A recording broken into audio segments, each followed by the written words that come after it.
Hello everyone. Today we talk about how to fix the app of Polarr. Here we go to settings. Then we click on apps. After that we search the app Polarr and we click.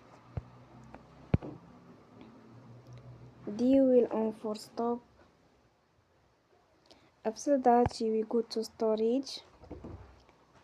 Then we click on clear cache.